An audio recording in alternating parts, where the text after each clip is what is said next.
you're not getting any signal, or Hmm. you think you're getting signal, but everybody else is like, bro, that's not taking off. You're not getting any traction. Yeah, it So sounds you good. might need to pivot. You might need to shift. But the catch is so many of the best companies people said that about. So True. you don't know. like you like you don't know. That is the curious experience. That is what is curious about this.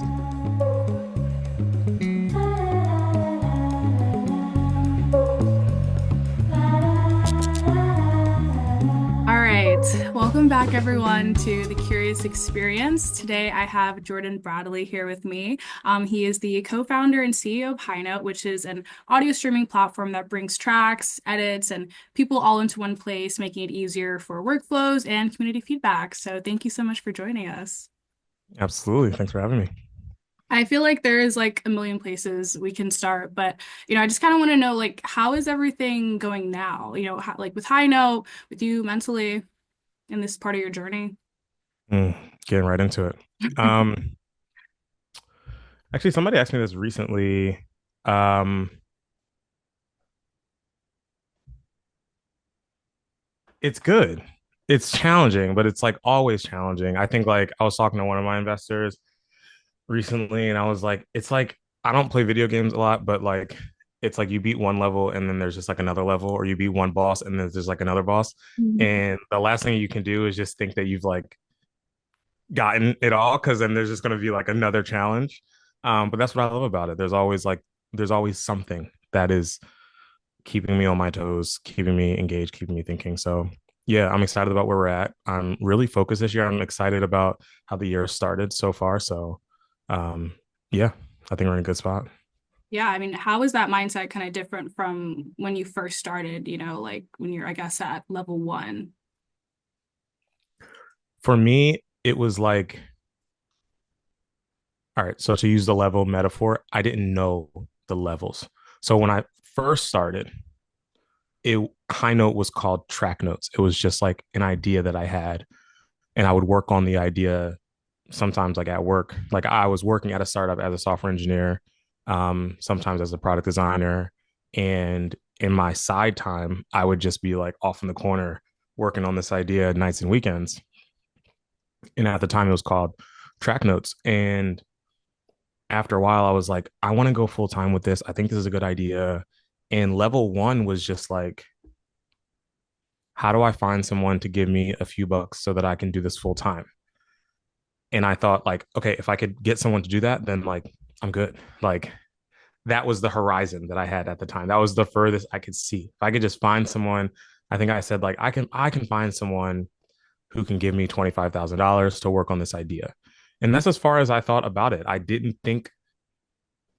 I certainly didn't think that we would be here, that I would have raised millions of dollars and have these great investors and have a product that's used by thousands of people, and people reaching out to me for feedback and opinions on the app and ideas, and like never would have even entertained the thought of potentially selling my company one day, or exiting, or raising a series A. Like I never even thought about that. Like that wasn't even, so those were all the other levels. And Yeah. like I think like, it's a gift and a curse because you're always moving the goalposts. So like I said, like level one, the first goalpost was like, all right, if I could just find somebody to give me enough money to quit my job and I can start working on this thing. Then it was like, all right, well, that's cool, but like if I could just get a paying customer, like if I could just get somebody to like actually pay for this service, then I'll be good. Like I can hang my hat on that and like that's it. Then, all right, well, if only we could get a few more users, like instead like the levels just keep kind of increasing. And that's just like, I guess that's just kind of like the curse of ambition, I guess. Like you're never kind of like satisfied Hmm. with it, and you kind of want like, all right, what's the next thing? So now I'm like, all right, if only I can like raise a series A. But then I'm already thinking like, if only we could sell or exit, or like Hmm. get to like, you know 50-60 million dollars ARR, right? Like to, or like recurring revenue. Like to me now, those are like those are not the unattainable, but those are like the dreams. Hmm. But a few years ago, the dreams were just like, if if only I could quit my job, if only we could have a paying customer, if only we could, but we're past those now. Now it's on to like now it's just bigger Yeah. dreams. And I'm, even the precursor to having the to wanting to get investors or wanting to get first users, you kind of had to have some type of vision of, who you wanted to be and so what you wanted to build.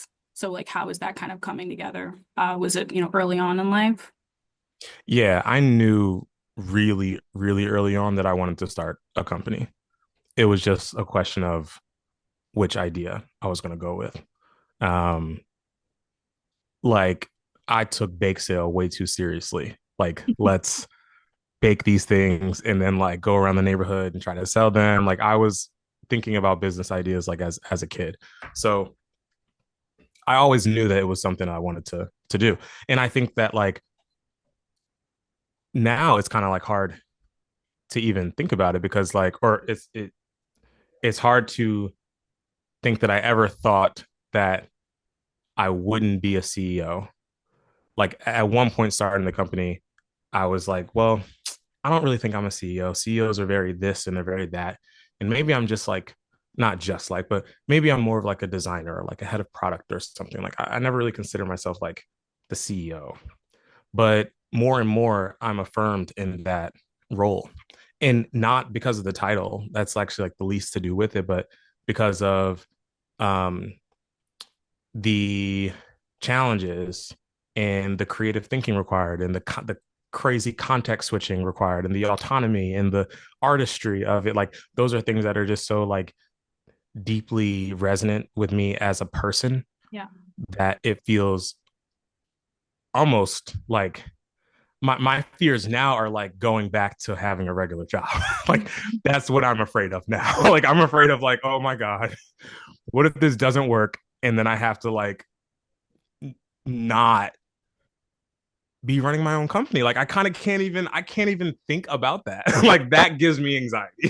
That gives me more anxiety than like, oh, what if we can't do X, Y, and Z goal? It's like, oh my God, like what if I have to go back to like not having a seat at the strategy table, Mhm. not being having a say in um where an organization goes, not being able to voice an insight or and allocate resources and talk to users and pitch investors and talk to customers and like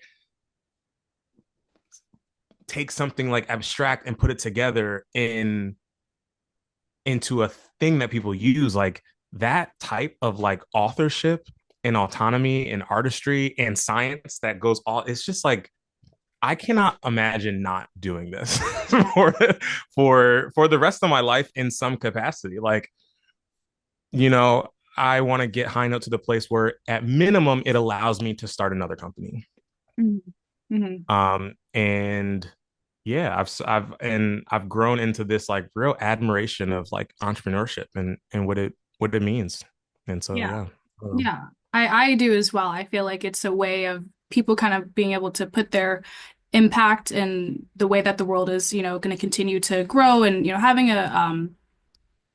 a role in the way that the world then becomes architected. Like you want to kind of see that you had a role in how it was created. So when you were kind of knowing you had all these traits, you had creative strategy, you wanted to do something, all these characteristics that you mentioned that you wanted to know how to leverage them. So did you kind of have any initial ideas that, you were kind of working on that you kind of had to pivot or scratch? So many. And like, yeah, so many. So in college, I had this idea. It was called Pi, like PI, like the math pi 3.14 or whatever.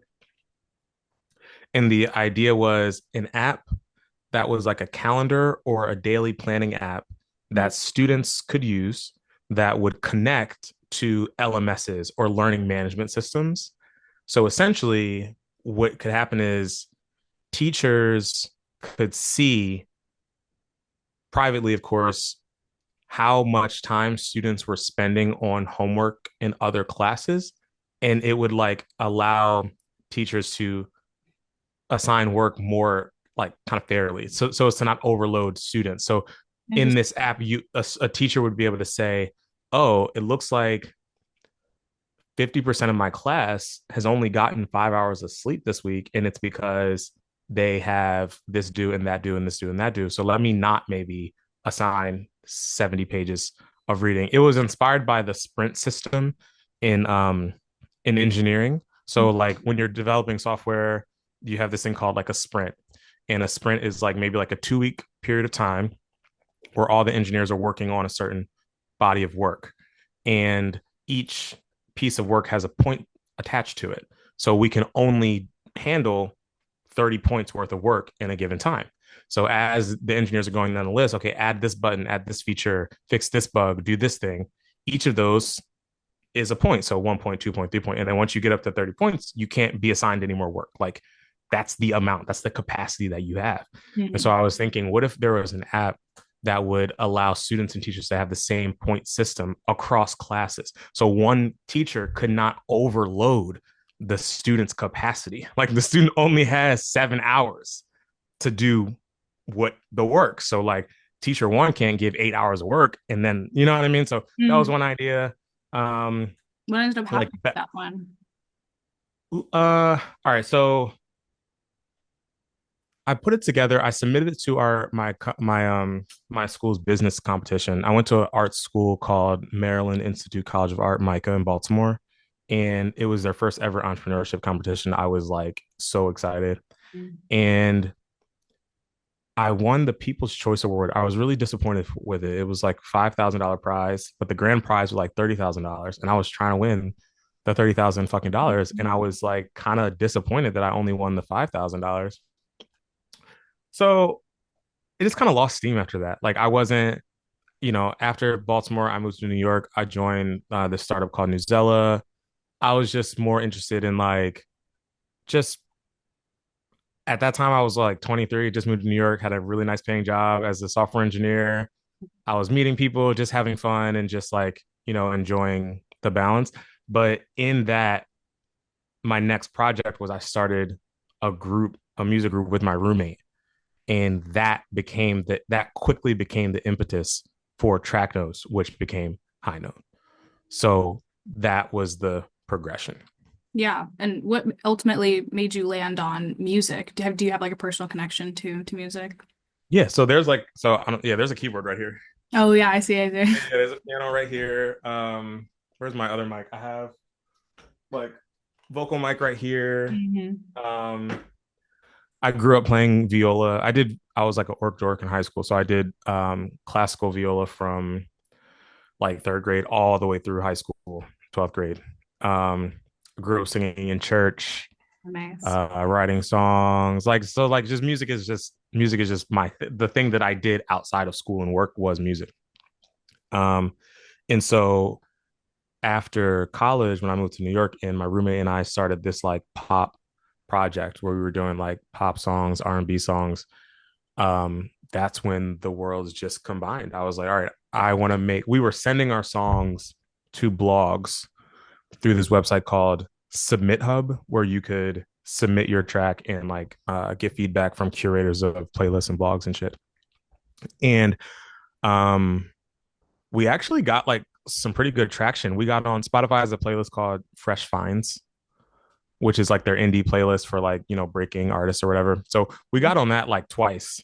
And then like we did a few shows and like we put together like a little tour poster. We had Okay. like a cool run. We got like I think the most amount of streams we got on a song was like maybe 100,000 or so. But it was cool. Like That's it was it was a vibe. Like we had some like these like very corny pop songs and they were just Mhm. like, did what it did. Yeah. And so as we were pitching it, I just didn't like that process. Like we got rejected a few times, obviously. And um the feedback that we were getting, I was just like, well, what didn't you like about the song? And like me as an engineer, like my engineer brain was like, well, what part didn't you like? Why didn't you like it? Like I wanted to ask more questions, but the format for sending and receiving the tracks didn't allow for that. There was just like a text field where the blogger would give you like blanket feedback, but I wanted to know like where in the track did you vibe with it or did you not like it or what part turned you off? Like, you start listening to a song, you get through and you're like, I don't want to listen to it anymore. Like there's a point where Mhm. you're like, I'm over it. Or there's a point where you turn it up and you're like, I'm into this song and I'm like going to commit. Like when was that point? Um, And so that was the original inspiration for like, how can I create, if Apple Music and Spotify and Tidal and SoundCloud are like these passive listening experiences, like you Mhm. click play, put your phone in your pocket, you're on the train, you're just listening passively. What does like an active listening experience look like, where you're listening and like leaving comments as it's playing and like literally interacting with the song? So that was the original concept. Like that kernel of the idea was just like, how can you make a format for interacting with a piece of audio in real time? And Mm. then from there, it grew into like the full platform. So then, there's always, when you come up with the idea, when you get that light bulb moment, it's just like kind of you kind of lifting the paint off a little bit. So like how long did it take for you to then brainstorm and fully flesh out the idea? 4 years. Like 4 years probably. Like it took like the first sketches. I think I posted them on my Instagram. If I haven't, I will soon. But yeah, if you look at the original sketches to what the app is now, like it's totally different. There are a few surviving bits. Like I thought it would be cool to have like a poll. So like while you're listening to a track, could the artist ask a question at a certain time? Hey, what do you think about this? What do you think about that? And can the listener respond to the poll? And can the artist use that as feedback? Or like leaving a sticker or like a voice note at a particular time. And like I was really interested in this like experience of like what happens if the comments like kind of float over the track. So like as you're listening to it, you can like see them swiping by as you're listening to the track. So that's about the only part of the original idea that is still there. And it takes like a lot of refinement. So a lot of research, reaching out to people, asking them what they think, and not just reaching out to one or two people, but like doing a survey, sending it to 1,000 people, collecting feedback, um, launching it, and then having people write in and be like, it doesn't do this, it doesn't do that. I expected this to do this. How come it's not doing this? This is buggy, that is buggy. And then fixing those bugs and then like going back to the drawing board. So there's like a lot of it takes a while. It's like an iterative process for sure. Yeah. And, when you're kind of juggling your 9 to 5 job and also working on this side project, were you like stressed at all trying to like create this new thing while you're still trying to like, keep what you have going? No, because it was giving me energy. Mm. Like it's like, I don't know if I came up with this quote or if I read it somewhere, but it's like burnout happens when you're working really, really, really hard and you're not seeing the results of what you're doing. And it's feeling like you're working hard, but you're not getting the positive reinforcement. You're not getting the feedback, the signal to keep going. And so you're burning out. But if you're working hard and you're pounding the pavement, but you're getting positive signal, you're getting feedback from the universe, you're getting stuff back from the work that you're putting in, then that's not burnout. That's just a virtuous, that's energy. That's just like we're just gonna keep going. So at that point, it was like, yeah, I'm working after work on this, but I would gladly, I don't know how many times I was like, yeah, I'm not coming to such and such a party or such and such of this because why? Because I want to work on Tracknotes. What's Tracknotes? This app idea that I have. Huh? You mean your job? No, no, just this idea that I have. For what? I'm just working on this idea. I think it could be a cool business. That's what I'm doing. That's why I'm not, that's why I'm not coming to brunch. Like that, like that's what it was. So it wasn't stressful. Um, and it also wasn't stressful when I was like, I want to do this full time. I have two co-founders. They are really talented. And it was like, I'm not going to be able to work with them much longer and not pay them. Mhm. You know what I mean? So like we need to find some money. Like we need to we need to see if we can do this full time. And because I'm not rich and my co-founders aren't rich, who's going to give us the money? And that's how we learned about VC and all that kind of stuff. Yeah, you bring up an interesting point when you talk about, having to say no to events, because you kind of realize what it takes to kind of be this person or to do this thing that you want to do. You really have to prioritize. Did that Is that something that you knew you were gonna have to do when you were going to be in this journey, was gonna completely reconstruct the lifestyle that you had prior? Not short answer, no. I did not have the slightest clue that it would change my life in the way that it has. Um, I knew that I would have to prioritize, but not to the extent that anyone would have to like, oh no, I can't do this. I gotta work. Like to a normal extent.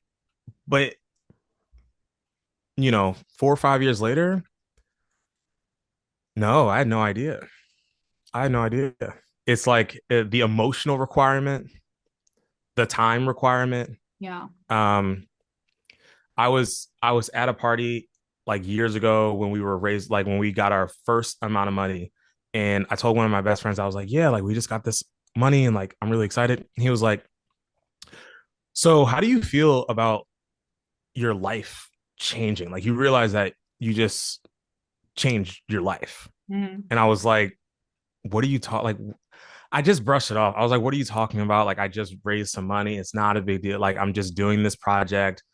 No, no, nigga, no. Like, no, like you changed your life. And it only changed your life if you are down. If you there were so many times in High Note's journey where it could have just ended. Mm. But I decided to keep it going. Period. Like you know what I mean? Like we have hit several walls. Okay, we raised the first amount of money. Okay, cool. What happens when that money runs out? Runs out. So it takes 2-3 years to find product market fit. Some companies don't find product market fit for several years. If you raise $1 million, that $1 million is going to last you several years, especially if you need to hire engineers who are professional and designers. And like it costs money to run a company, and your initial batch of money is going to run out. And unless in 1 year you're making millions and millions of dollars and you don't need to take any more investment anymore, you're going to need to go out and raise more money. Hmm. But when you go out to raise more money, there's no guarantee that you're going to get any more money. So like that's a wall. Like, and if you don't get any more money, then the company dies. Pack up, go home. You don't have any more money. You can't pay to keep it going. So like the the decision that I made to like, no, like I'm locking in, I'm going to do this. I think that this has legs. We continue to get, again, that feedback from the universe, like whether it be data from users, interest from new investors, just cultural shifts, like, or other companies that are similar that are reaching milestones, all telling me, like, no, like this should continue so long as I have the energy to continue it. And I do. So here we are. Yeah. And how did you kind of take those first steps to immerse yourself into the space? Obviously, you're working on the product itself, but you're kind of having to do that market research, and even once it does have a little bit of legs, talk about it, and you kind of be able to, like you said, like attract those opportunities that the universe is kind of like telling you like how to keep going forward. Not to be cliche, but like it really is like a hustle mentality. When we first raised our amount of money and that amount of money started running out, one of my investors was like, Jordan, this is your company. You have to find the money. You have to do this. Like, it's not my company, it's your company. So Mhm. it's like, it's kind of like, people have different philosophies on luck, and luck is a big part of it, but also it is just like a relentless drive. You Mhm. just have to like decide that I'm going to make this work and do whatever you need to do within the bounds of what is healthy for you to get it done. Yeah, and when you kind of have like that relentless pursuit to just kind of keep going with the idea. I think some people might fall into the idea of, well, I don't want to put it all into the wrong idea. So did you kind Mm, of have any moments that you're like, maybe this isn't the right idea and maybe I should just do something else?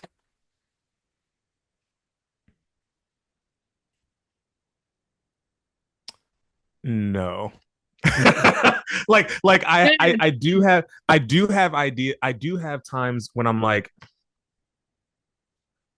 maybe I should stop. Like,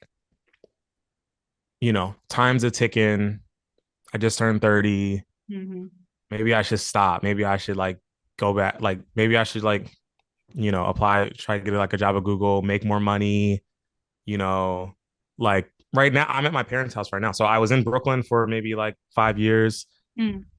and the company hit this critical moment where our first batch of money ran out, but we were like just starting to get the stuff going. So we're like, okay, are we going to just end it or are we going to try to get more money? Hmm. So I was like, fuck it, we're going to try to get some more money. Like we just got started. Like let's keep it going. Hmm. But that required sacrifices. So I had to move out of my apartment, move back home with my parents because I had to take my salary from what it was, which was like 100, 110, 120, something like that, Hmm. and down to 80. So, and move out of my apartment, move back home so that we wouldn't be spending money as quickly, and I could have more time to like raise the money that we needed to like keep it going, because we were like, no, we have way too much potential. We've only been at this for a year. We got to keep this shit going. So that was like a hunker down moment. Like, all right, what's it going to be? The money's running out.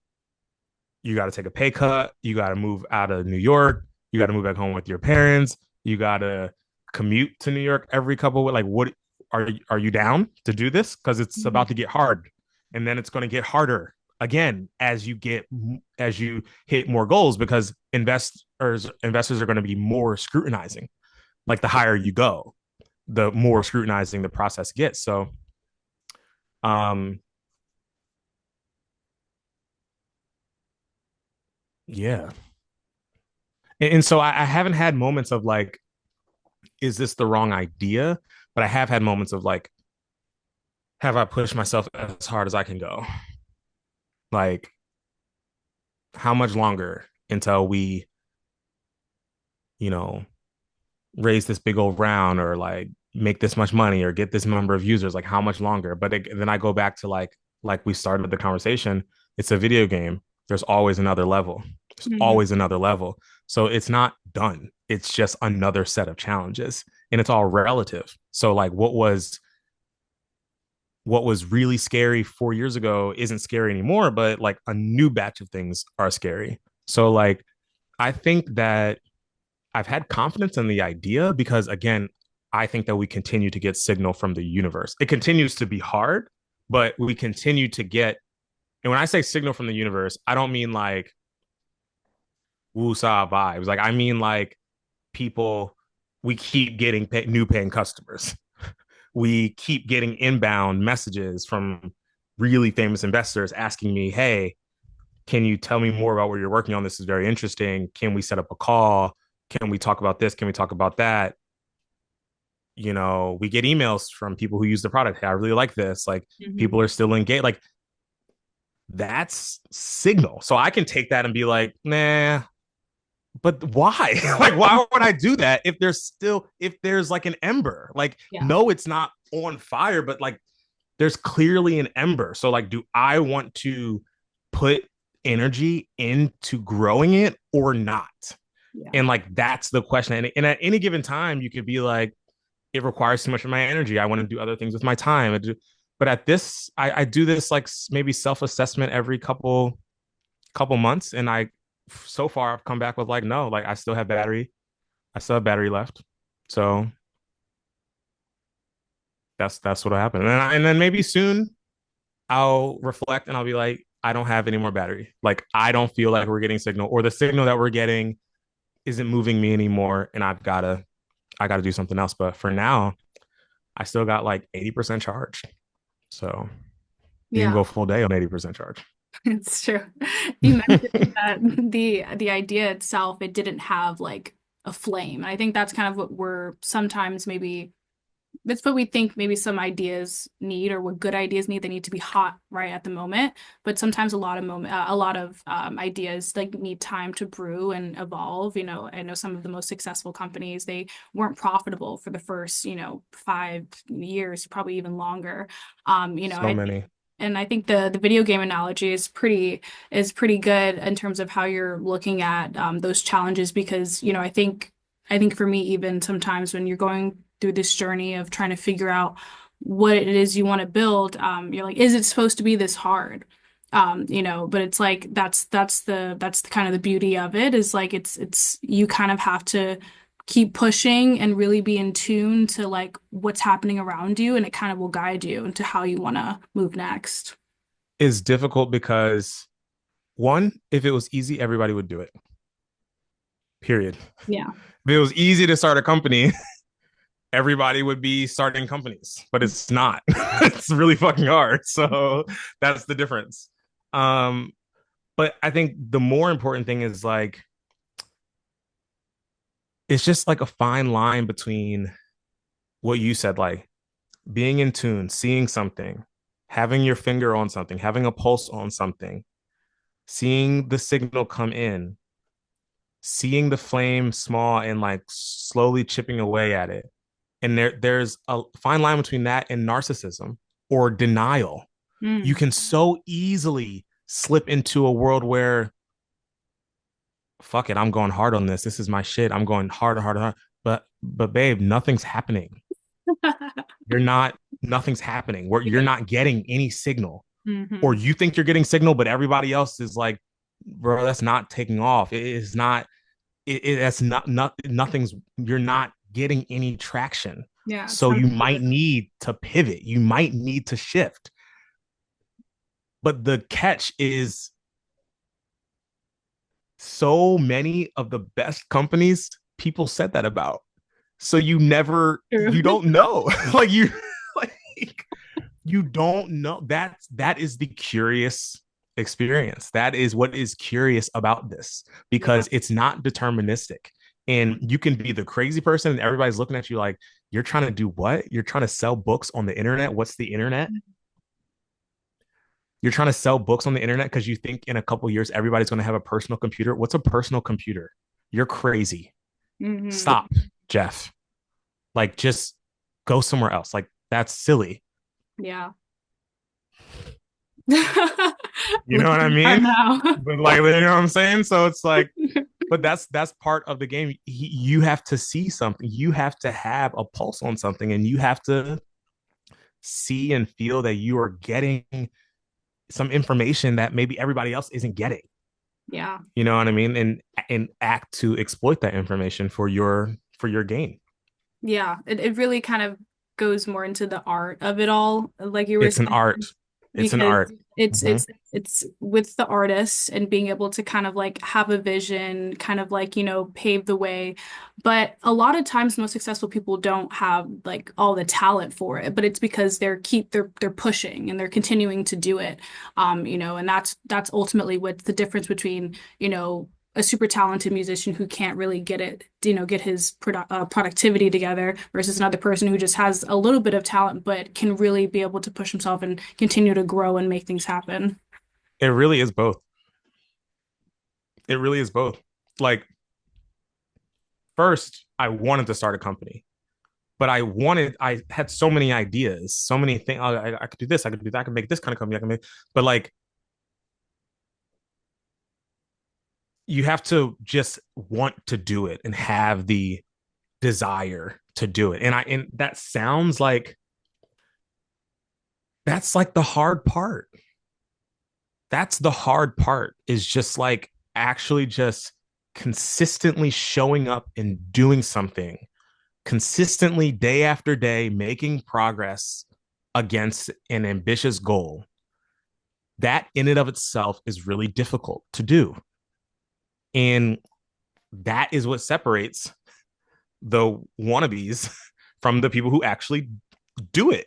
Mhm. It's less that they have this magic secret power and more so that like you can give the same two people the same set of information, the same data. One person is going to act on it with purpose and discipline and consistency and creativity. Mhm. And the other person might start and then stop. Like, yo, like you were doing it, you just stopped. Like you could have kept going, but like and it's not to say it's not to there are real reasons why you should stop. There are real reasons why you should stop. You're not being healthy. You Mm, are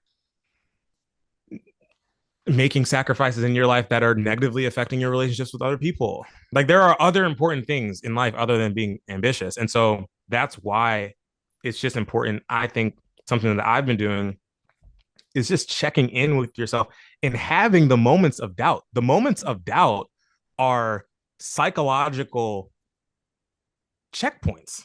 That's like your brain doing what it's supposed to do. Like you should have some doubt. You can't be like neurotically and like narcissistically just like charging along with not a shadow of a doubt. Like the smartest CEOs, the smartest investors, the smartest executors have doubt about things. And it's mm, about checking in with the doubt and talking to it. mm. And then being like, nah, I hear you, doubt. And you Right, make a good point, but I'm still gonna do this. right. And I have that every couple of weeks. Like every couple of weeks, just like, okay, damn, I don't know, like this is kind of scary, or I don't know if I should be doing this. And like checking in with that anxiety, checking in with that doubt is what keeps you from being an egotist. Yeah. And then instead just kind of keeps you balanced and moving forward, you know, for the long run. Yeah.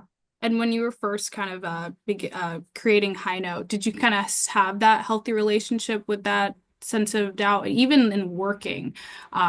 When you have an idea, you want to be able to put all of your time and effort towards it. But that in itself can be unhealthy because your every waking thought could be thinking about that. But you also have to work on your job and you also have to be you. You want to still be present in the moments that you're having, but also know that you're doing what you can to fulfill this project. Did you ever kind of have to check yourself when you were kind of like first like really going hard at the idea? I don't think I think I'm still trying to work on a healthy relationship with doubt. Like, people tell me like, Jordan, you're always so worried about getting the next round of funding or making sure you always think this and that, but and it always works out. In my head, I'm like, well, I don't think like that. I am always afraid of something happening or something going wrong, or you know what I mean? So but I also think I have like a really strong like sense of self-confidence and like, okay, I know what we're doing. I know what we can do. I know what we can't do. I know what we have. I know what we almost have, and I know what we don't have. Like, I think I have a good barometer on myself and what we're doing at the company. And I think that's just really, I think that's an important just like compass to have. Um, but I didn't really struggle with that early on because again, I think the idea that you're working on should give you energy. Yeah. I think that is really important. It shouldn't in the early days of starting an idea, working on a side project, just toying around with an idea, it should give you energy. You should like it was a point where like I couldn't wait to get home from a function to work on this thing. Like I'm thinking about like, oh, I can set up the database in this way. And like it should give you energy, especially in the world where you have a full-time job. It should be for me, it was like I cannot wait to find a meeting room off in the corner and Mm, just work on this because it was so much more exciting and interesting than the things that I wasn't challenged by at work. Or like I can knock that shit out. I can exceed expectations, dramatically exceed expectations, and have time left over to just fool around. And so like that it should give you energy. It should give you energy. And I messed around with like a lot of different ideas while I was exploring Tracknotes. Like I made a couple. I've always just like hacked around with stuff. Like so I learned how to code early. So it's like it was easy. It was just like a painter, yeah. right? Like you have the skill to like draw some stuff. And so when you have an idea, you just draw it and see it works, get rid of it, try it, do something else. Just like a medium. And so Mhm. one of those was like, wait a second, this one has legs. I want to start like a business around this one.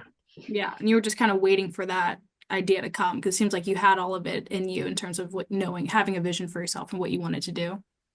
Yeah, and at art school, like you're always creating. It's a muscle. Like you're Mm. always have an idea, execute, iterate, go back to the drawing board. Have an idea, execute, iterate, go back to the drawing board. Like it's just it's just kind of fun. You're just always sketching and drawing ideas. Like I have so many notebooks of just like, like before that I had an idea for like a Chrome extension that was like a fact checker. So like as you're if you're reading the news, you could like fact check with other people who are reading the same article or something like that. Like so Hmm. many projects and ideas and things that I thought could become successful apps and successful companies. None of them did, partially because I got bored of them and stopped working on them, or that was mostly it. And then until the combination of like, this is really interesting. I have the time to work on it and the passion, and I want to do a business. And so together, like those things kind of all came together. Yeah. And timeline wise, you said you're starting to work on this company, you're starting to have it get some legs. Um, at what point were you like, okay, I think I'm ready to leave my job and work on this full time? So during the pandemic, I got a job, a remote job. I got the job basically knowing that in a year or so's time, I wanted to go full time with my company. So like I was at Newzella, I had the idea, but I wasn't quite ready yet at that time when I quit my job in Newzella to get Why a new weren't you job. ready? Um,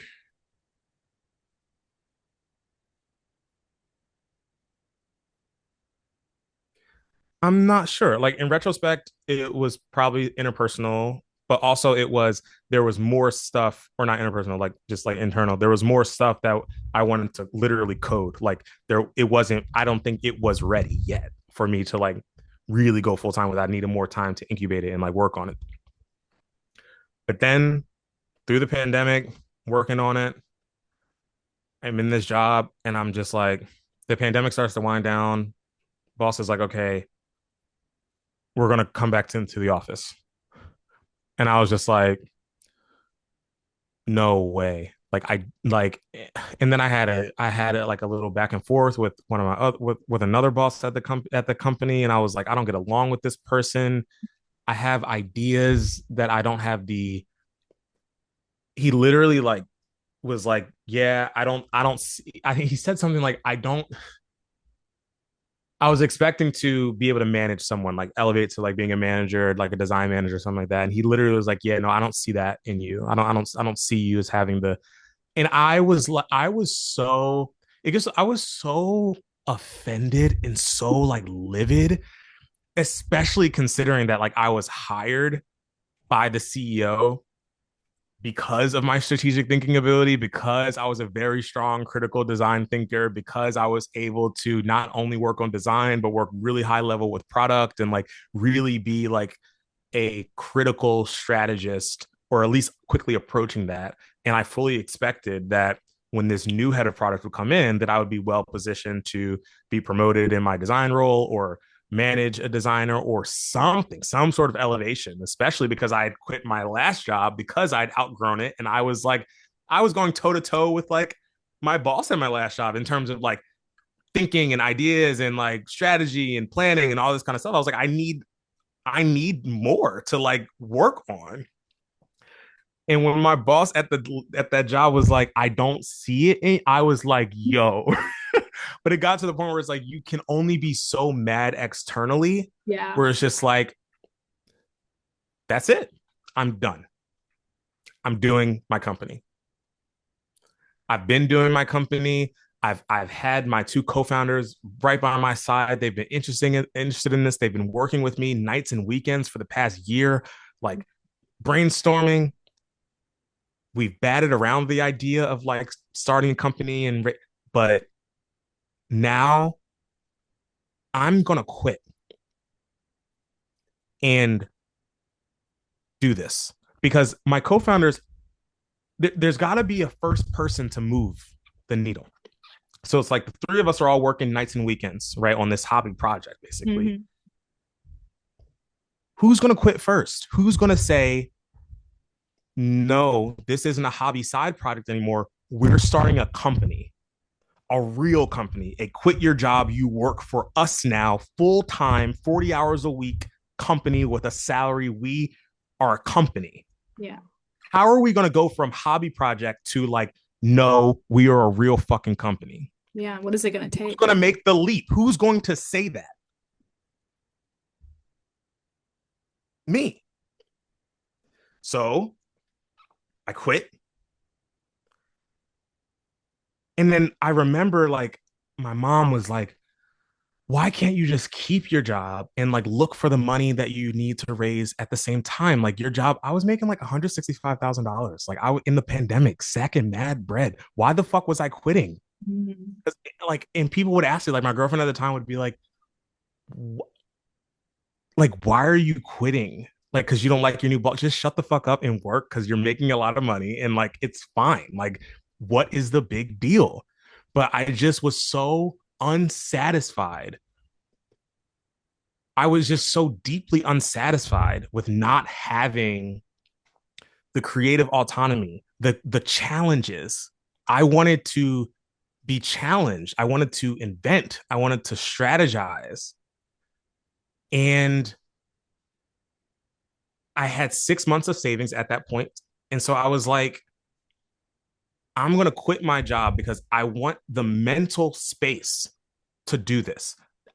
I didn't want to work at the job and be raising money on the side. No, like somebody has to say, no, I want to do this. We are going to do this. Yeah. It can't be half in, half out. Like at least one of us one of the three has to be like, this is a real thing. So that's when I quit. That's when I did. And I still have the voice recording. Actually, no, I don't know if I have the voice recording, but my mom accidentally sent me a voice memo, like a voice message that she intended to go to my dad.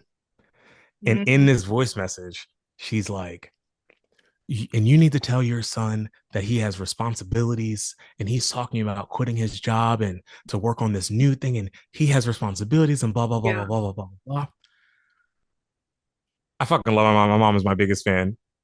And to this day, she'll be like, I'm so proud of you for doing this and blah, blah, blah. But at the time, nigga, like, why are you quitting your job? Like, you have to think, like, why are you quitting your job to start a not job?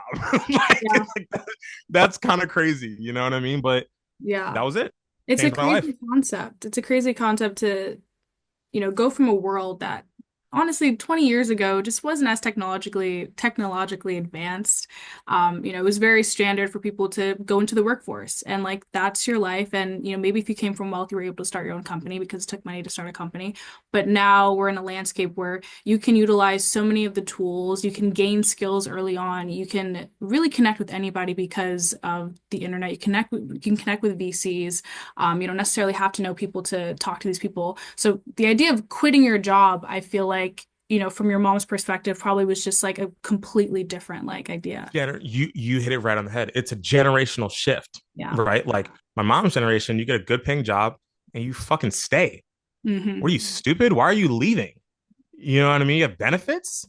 Stay, start a family, and be happy. Like, shut up and be happy. What are you doing? You know Yeah. what I mean? But like, it was like, it's just, yeah. I mean, now I'm like, damn, that 165K was nice. That was nice. That was nice. But Trade-off. I would not, I wouldn't trade it. I wouldn't trade it. I wouldn't trade it. Yeah. And when you said that you had two co-founders that were already working on it with you when you were at that point when you were ready to leave. How did you meet them and how did it all make sense for you guys to work on this idea together? Um, so I met I have two co-founders, Chris and Paulina. I met them around the same time. So as you know, I was working on this side project. It was called Tracknotes, right? So I was like, all right, look, I think this is a cool idea and I need something to do. So I just was hustling on it. And in that hustling, I was making designs and I was sending them, posting them in Facebook groups, emailing people. Hmm. And when I say people, I mean random people. Like I would go on Instagram, search songwriters, whoever had, I wrote a program that was like whoever had singer songwriter hashtag in their bio, I was going to send them an email. And the email would be like, hey, I'm Jordan. I'm working on this app. Here's some screenshots. Would you use something like this? And so in that process of just reaching out people, asking, connecting, um, I went to this meetup, this songwriter meetup in Manhattan, and sponsored it. It was like $500. And so I sponsored it individually because as a sponsor, you could uh, talk on stage to the songwriters in the audience. So I was like, okay, cool. I'm going to do that. I'll pay $500. And so I did that.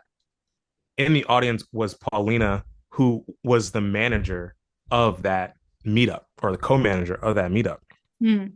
And so after I got off stage, she's like, "Oh, this is really cool. I could definitely connect you with some folks who would really like to use this." Blah blah blah blah blah. And then a few weeks later, like I DM'd her and I was like, "Hey, you know, do you want to work with me on this? Like, do you want to be a co-founder? You want to start? Do you want to do this company with me?" She was like, "No."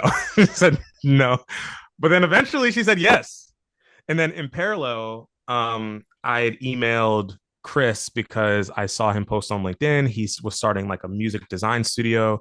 At the time, Chris was, I think he was either working at Splice or Spotify, and he had a lot of like really cool startup and design and music experience. And we went to the same school, just a few years apart. So I knew his name, but I never met him. Hmm. And then we met at a coffee shop. I showed him the prototype of what I created, and he was like, "This is really cool." Um, and he was like, I think I remember he was like, "I want 50%. I want half it." And in my head, I was like, "Are you fucking crazy? I made this shit. Like, what are you crazy? Are you crazy?" But that's the first lesson that I learned, not to be so ego driven at the time. Bro, it's your first company. I'm talking to myself, like, first company you ever started, you don't know what you're doing. This Hmm. person is more experienced than you. They can help you get this off the ground. They have skills that you don't. Go half. Same thing with Paulina. Like, we're going to do this 30, 30, 30, or rather, I have 31%. So I have one more percent than they do. But that was like a that was like a learning moment because I think a lot of founders, when they're first starting out, they spend too much time obsessing about how much of the company person A should get versus person B versus person C. I'm like, bro, you never start a company or you don't know what you're doing. It's true. All the time that you're spending on, oh, I don't want to give this guy 50%.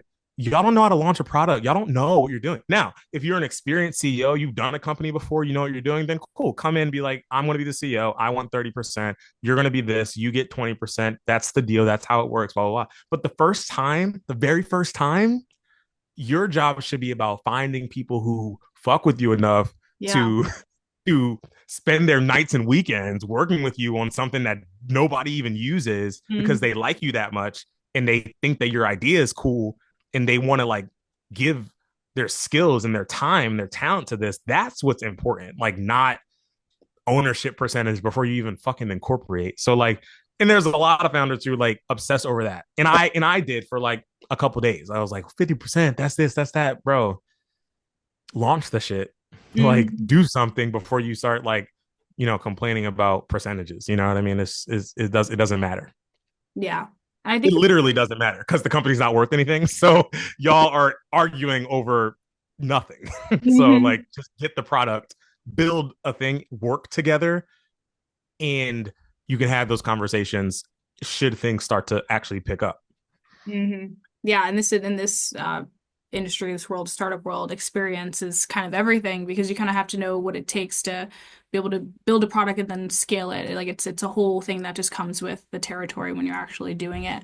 And I feel like you came up with a really, or said a really interesting point when you were first kind of trying to get feedback from it. You were connecting with a lot of people online through Facebook, reaching out to songwriters, going to meetups, those are ways that you can really kind of move the needle, as you said, in terms of growth of your product, is to really connect with people. You have to talk to people. And I think that's something that I'm trying to embrace too in the startup journey because, you can't do it alone. You kind of have to be able to get feedback on what you're doing and have people help you because it's like any idea. Yep. You can't just do it by yourself.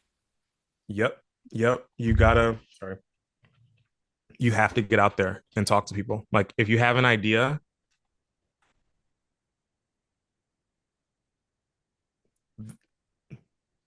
when I start my next company, I can't wait to do that even more. Mm, Like this is a research process. yeah. It's like a scientific method. Like you have an idea before you start trying to code it and build it and hire this person, hire that person. You need to talk to people, talk to as many people as you can. Yeah. Draw some pictures and show them some pictures and like just get some vibe, get Mm-hmm. some signal. Like, how do they react when you tell them about it? Mm-hmm. You know what I mean? What kind of questions do they ask? Are they interested in helping you? That's one great indicator that you're onto something. Mm. And you get someone to help you build it when it doesn't exist. As a CEO, that's your job. You're not arguably, you are a salesperson and you are trying to whether sell a product to customers or sell an opportunity to partners and potential like coworkers and co-founders. That's your job. So if you can't convince, if you have this idea, this is going to be big. I know this is going to be big. Nobody believes in me, but this is going to be big. If you can't convince someone else to join you, then that's potentially a sign that you should somebody should be like, nah, you're right. Like I'm down. Like let's do this. You know what I mean? And that applies to anything. That applies to anything. Like let's say you're an artist or you're a musician, right? You don't have money. Who's going to produce your record?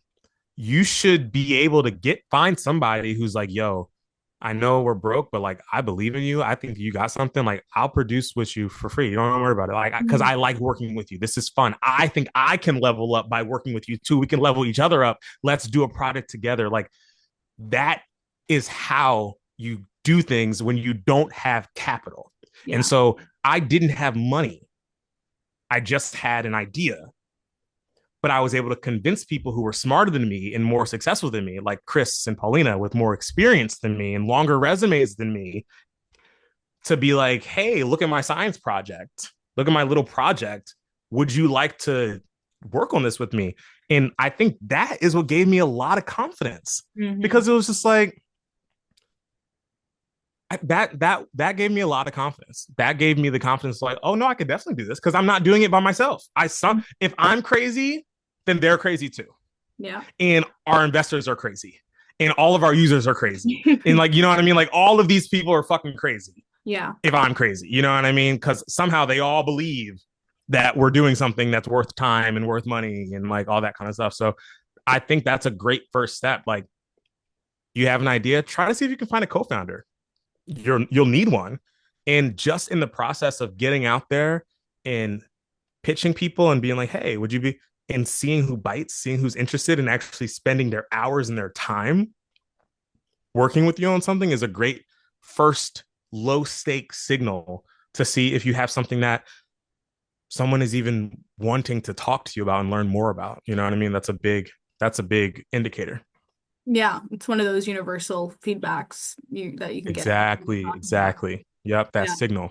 Yep, Yeah. that So signal. you'll start to see Mm-hmm. what opportunities are then presenting themselves through the people that you talk to. Are they going to help you? Right, Are they going to help you think about it differently? right. Are they going to introduce you to someone else? Like there's just, you open yourself up to so many opportunities when you really are starting to speak and voice and put your idea out there. And that's exactly how it happened. Like if I didn't connect with Chris and Paulina, we would not be here. We would not be here. Period. Like Mhm. there's no chance. And it's because like it's everything that you just said. That signal. That is signal from the universe, right? Like that's someone willing to invest, someone willing to put their network. You know what I mean? So like, yeah, we didn't have money, but Chris had a network, Paulina had a network. So like they're able to like, all right, so like for me is like, all right, I'm making a music product. So the fact that I got someone who had worked at Spotify, who'd worked at Splice, who'd worked at Songtrust, and who'd worked at and who built like a community of all these musicians in New York, the fact that those two people were like, oh no, I can validate this. I think that this is a thing. We should do this together. That is validation. And so let's say like you're working on another kind of idea, try to find someone who's in that space, who knows that space. And if you get them to be like, you're working on a lemonade stand, you talk to someone who's a like pro lemonade maker and they're like, no, this is necessary, then that's validation that can help you. Yeah, and it kind of goes right back into the idea of HighNote because it's literally a place to share your creations, get feedback on it, and make it easy for that, those interactions to happen. Absolutely. Yeah, I think the ethos is it's very circular in that way. Yeah, yeah. I mean, it makes sense because it seems like that came really natural to you for that first step to be like, okay, well, let me get the idea out there, let me connect with people, and then create a platform for people to do that exact thing. It kind of Mhm. speaks to more of the community centric, um, I guess, strategy that you have. Yep. Yep, absolutely. Yeah. I wanted to ask you about your VC journey, and what that kind of looked like when you were first kind of getting out there and presenting yourself to, people who have, arguably like a power imbalance when you're trying to go speak to these people to give you money. There's a certain level of confidence you have to have. Then there's a certain level of, like you said, you have to have a sales, part of it as well. How were you kind of preparing for those meetings?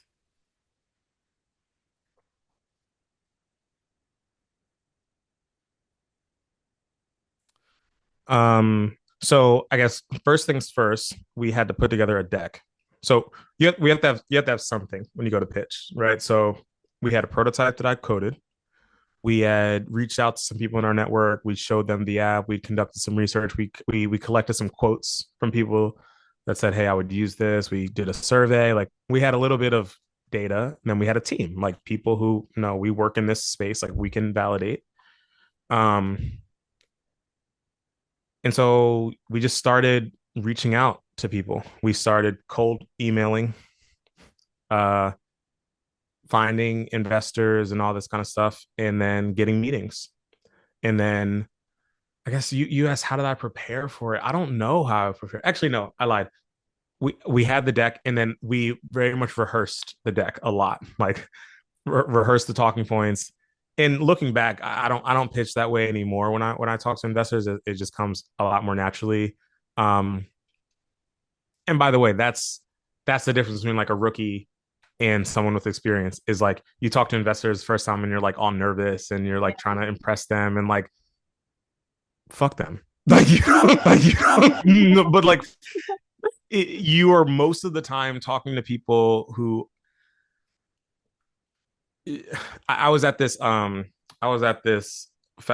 this conference and one of the cooler investors there was like, look, when you guys are pitching investors, like please stop, like take us off a pedestal. Mhm. Like we are regular people.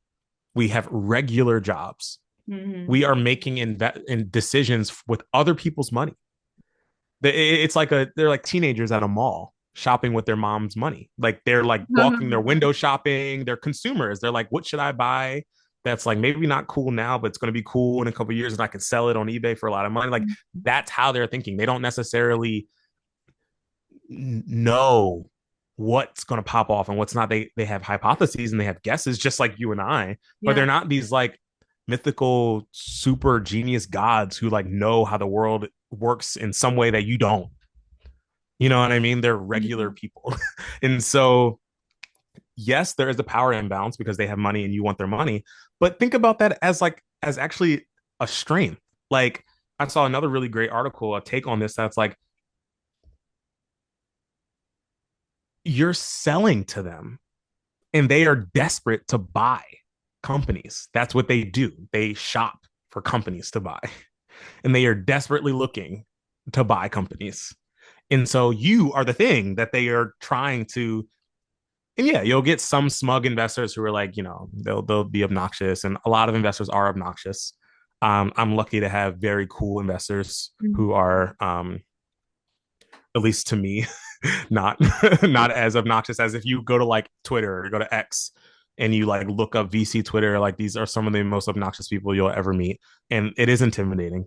But I would just how we got over that was again the more you know that you have something and the more that you know that you're talented and you have shit, the easier it is to talk to investors, to pitch them, and to prepare because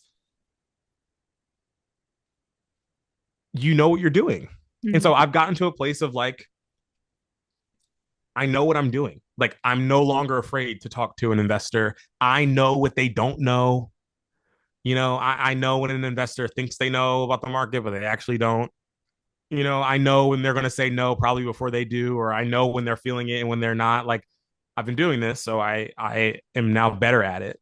Yeah. But in the beginning, preparing looks a lot like being confident. And the way are confident is to have data, and the way you have data is to like go talk to people.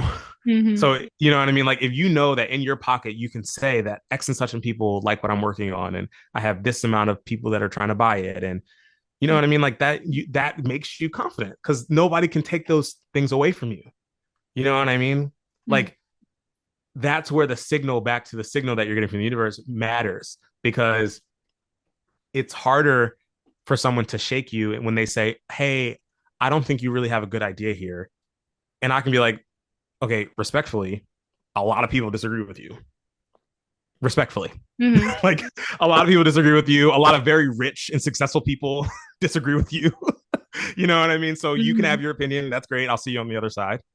Um, in the very beginning, we didn't have that much confidence, but we had a little bit of confidence. We had like, like I said, we had some quotes from people. We had screen recordings of people using the app and they would like it. And again, that's nothing compared to what we actually have now, like paying customers and you know notable investors and like real momentum around the company, like real traction. People use HighNote every day. Um, and so, yeah, I don't know if that answers the question. No, it definitely does. Especially like Yeah. when you said you're used to it now. And that takes practice. So how many calls did you kind of have to do to get to that point where you're like you felt a little bit more comfortable or before you even got your first yes. I've been rejected like 100, almost 200 times. I think I last counted. Hmm. Um, so yeah, 200 times. It took me 200 times. I I'm mean, only just now getting to like for example, we got a rejection email yesterday or this morning from someone who was like, we struggle to see that the market is big enough. And like I provided all this data, like hmm. not data from me, like data from like frankly their peers. Like hear what other investors are saying. Hmm. Read this essay from this other investor. Look at this investor report from this company who's worth a lot of money. Like these are the traction points. And then she responded and she was like, I mean, essentially, like, we don't believe that. We do not believe the data that you shared. Hmm. And then I said, okay, no problem. Like, I'm not trying to convince you that you're right or right. That's fine. Can you just share some of your data points that you found? Maybe you found something different.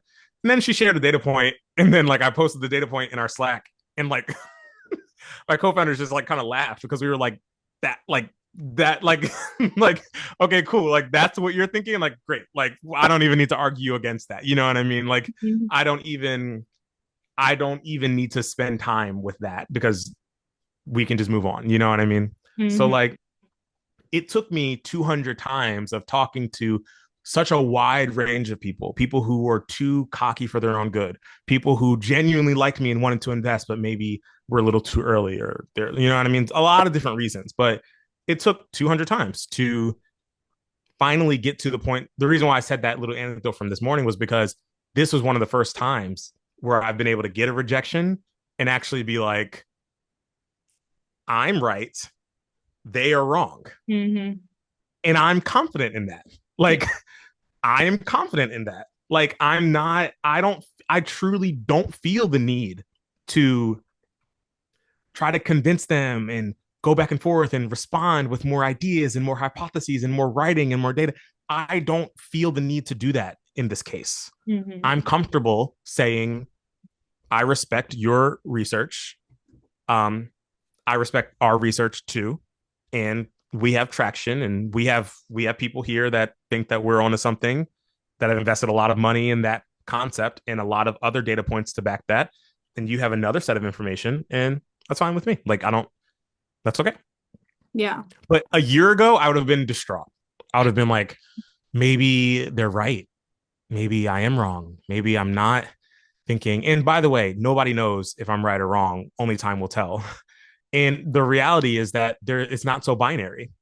You could argue that I'm right, as evidenced by we have paying customers, we have users around the world, we have real traction. That by the definition of a business proves that our hypothesis to some extent is correct.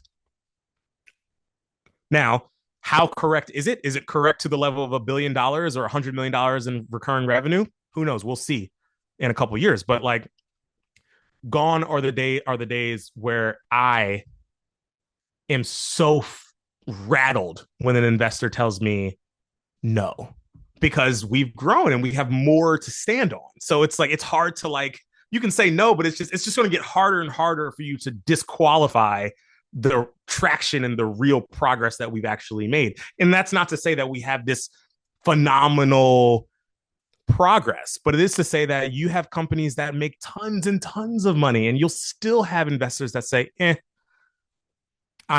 think they're wrong. I don't think that they're onto something. I think that it's going to do this. I think it's going to do that. So it's a learning process. Yeah, it's definitely a balance that has to be struck. And even personality wise, when you're dealing with investors, I had a conversation with a founder the other day, and she was telling me how it's kind of like dating when you're talking to these investors, because you kind of have to make sure that you guys have a good personality match, because you're going to be working with them, for the foreseeable future. Did you do kind of like agree Mm-hmm. with that? Absolutely. The dating analogy could not be more accurate for good and for bad. Like, good in terms of like, you can't, like, chill. Like, it's a process. You can't be coming into the first date asking all these questions and going crazy. Like, I'm trying to court you. I'm trying to see, are you feeling me? Do you like what I'm saying? What questions are you asking me? Right. I don't even have to ask you if you want to go out based on how you're talking to me. I'm not going to set myself up for failure. You know what I mean? Like, if the person's not giving you any motion, any energy, then you don't even need to ask if they're down to hang out, because you know the answer is going to be no. Hmm. But likewise, if you know they're asking you questions, they want to know, what are you this? And you don't even got to ask if they're interested. You know if they're interested. Now we're just reeling it in. Right. Now we're just sealing the deal. You know what I mean? So Right. like, that's the same type of process, same exact type of process. And then for bad, the deception, the manipulation. Investors are dishonest. Hmm. Investors are dishonest. They are not transparent. They will say, "Hey, I like you. I'd love to go on a second date. I think this is really working. I think we can get to a deal here. Hmm. I see a path forward," and just be lying. Like, dead ass, just be lying, or reach out.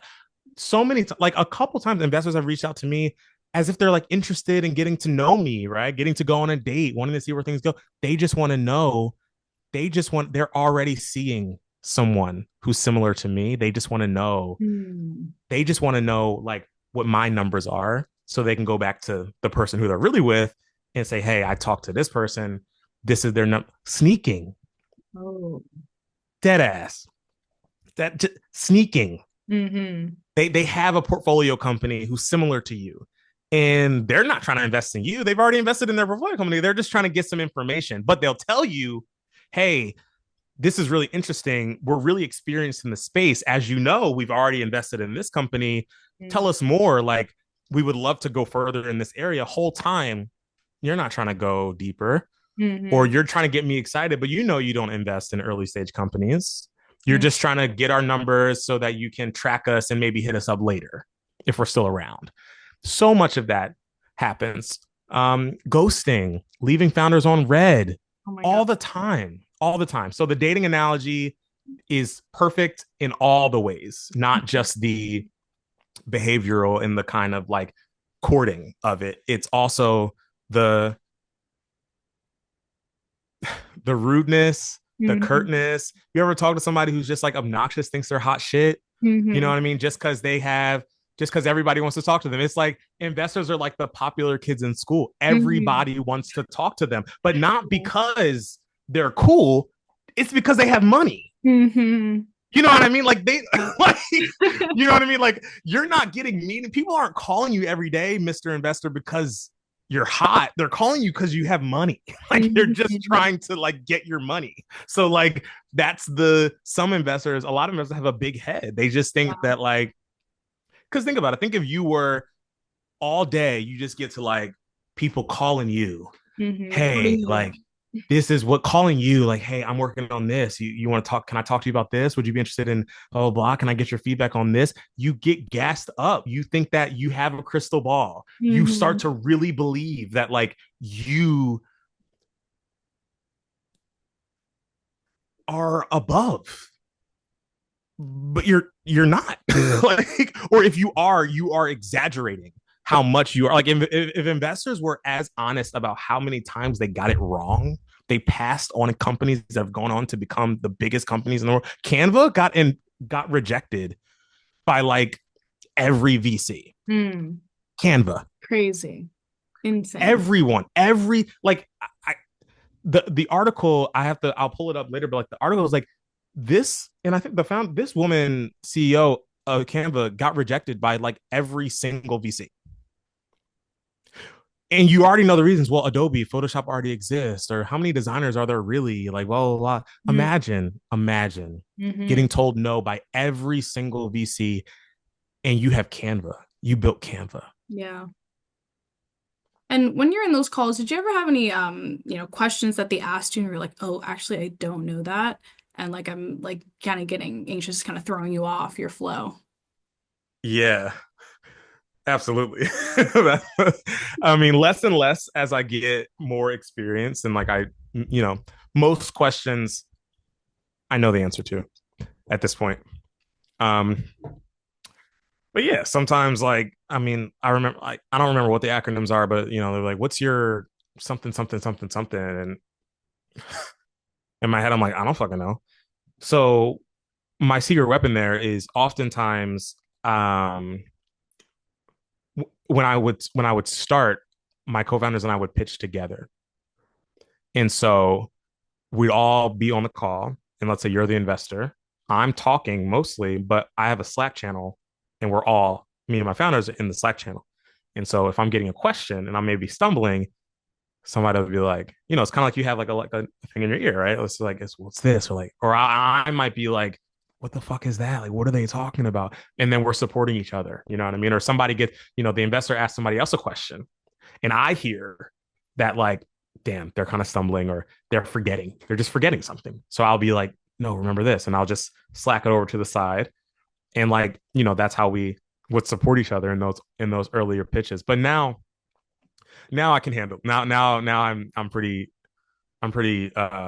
scarred. So a lot of the questions I can answer. Sometimes I'll get like an acronym that I just like don't know or I haven't heard, and I'll just kind of pivot around it. It's a lot like a politician.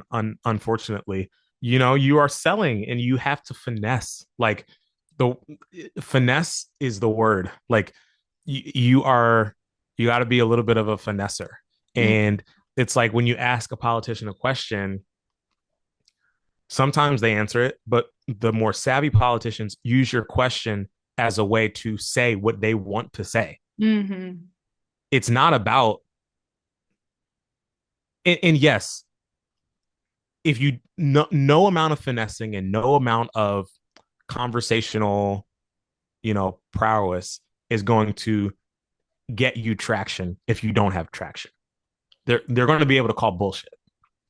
But when you get to questions that are kind of like around storytelling, like sometimes high note, like we get questions about like, well, what about AI and what about this and what about that? And sometimes there's sometimes when I've needed to, when we first got those questions, but I've needed to kind of answer like on the fly, like, well, we haven't, it just happened. Like the AI kind of just exploded. So it's like, well, shit. Okay, what's our answer?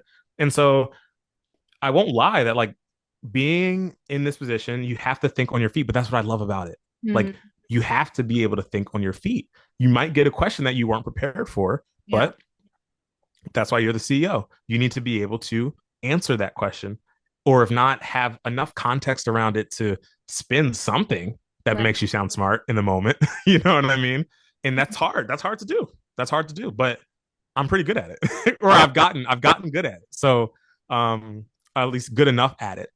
Uh and then it's like no matter how much you prep for the different questions, someone will ask it in a slightly different way that might trip you up.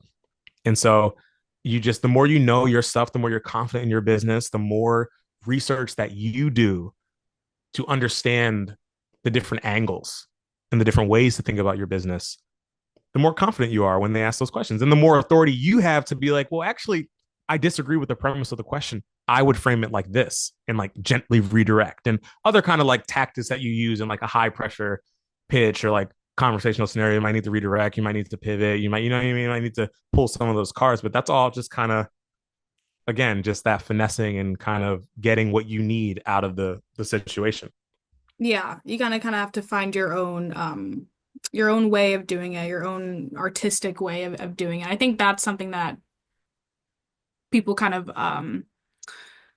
underestimate about themselves and the ability to do that because, it takes practice. You're not going to be great at it at first. Takes practice. Even like public speaking, like you can't be good at it if you don't practice it. It's like impossible. Absolutely. That's right. That's exactly it. And Like improvising, it's a Mhm. lot of like run like at an early stage startup. There's a lot of improvising. Nothing is by the book. Mm. Like if it's by the book, again, everybody would do it. And arguably, if you're able to just run it by the book, then like your business is not that defensible, as in somebody could just copy it Mm. really easily, or like maybe there's not something actually that special or unique about it. But it's a lot of thinking on your feet. It's a lot of pivoting. It's a lot, okay, like we did this, didn't exactly work the way we thought, but hey, clock is ticking, money's running out. We have to pivot. We have to, or the investors are knocking, they want to see our latest numbers, but maybe something didn't go the way we planned. And like, how are we gonna like how are we gonna story tell our way out of this one? Not lie, but like how are we going to make this make sense? Yeah. How are we gonna what's the strategy? How are we gonna do this? What's the story? Hmm. And so yeah, that's a lot of it. And it's but that's the creativity. That's the mental challenge. That's like, Hmm. what are you gonna do? And not everybody can thrive and act in that with grace without losing their temper or losing their cool or being an asshole. Like, and I think that's something that I'm proud of. Mm. I've been able to do that and still like be cool, like Yeah. still, keep my composure, not lose myself. You know what I mean? Yeah. At least most of the time. Most of the time. So Yeah, you mentioned that you kind of have some battle wounds or maybe even learning wounds throughout this process. So what would you say to yourself when you like on that first day when you decide let me work on this? Anything you'd want to prepare yourself for?